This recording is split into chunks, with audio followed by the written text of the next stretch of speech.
Underwater rugby players do not have to do such extreme jumps, but the captain of the Moscow club Beta, Viktor Krylov, believes his kind of sport is no less exotic. First, underwater rugby is the only 3D sport, and second, players in this tough sport have to be underwater most of the time, where they have to hold back their breath. Here we have a whole assortment of workloads. When we visit doctors in a clinic, they cannot even assess the level of our workloads, because there are so many of them. German divers first came up with the idea of playing with the ball underwater in 1961. It was they who pumped salty water into a polo ball to keep it underwater. Underwater rugby resembles fish chasing food in a water tank. 12 people scramble for a ball and look like a tangle of bodies. The aim of the game is to fling the ball into the rival's goal on the bottom of the pool.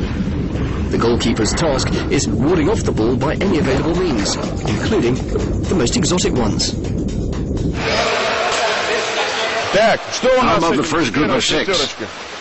Forwards, 1, 2. Halfbacks, 1, 2. Goalkeepers. I can't see the goalkeepers. The game begins when a spanner is struck against the side of the swimming pool.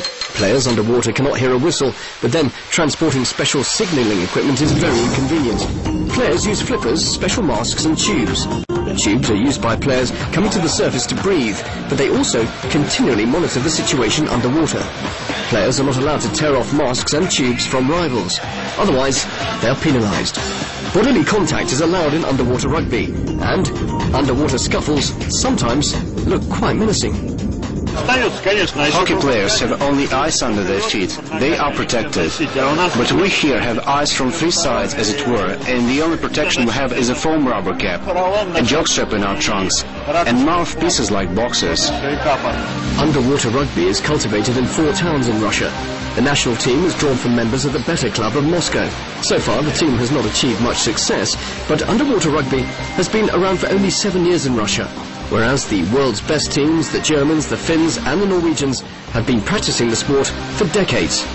In 2006, 3 years after we began training in earnest, we won the silver at a European Championship. Oddly enough, this tough and very demanding sport attracts women too. Moreover, they play with much more gusto and zeal than men do. All right, girls. So we don't lose time, there's 1 basket. Divide like usually. Waist, clench. The rules are not at all lenient towards women, although even the coach takes an ironic view of underwater rugby for women.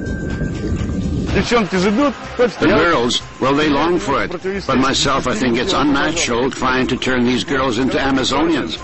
When men are locked in battle for awards, it's okay. But women certainly do want to play. I can see this from their glowing eyes. Although underwater rugby is being played in Russia only in recent years, teams have already contributed to the history of the sport. Only Russian players wear a special uniform with numbers and players' names on them. The rest of the world's rugby players only wear swimming trunks.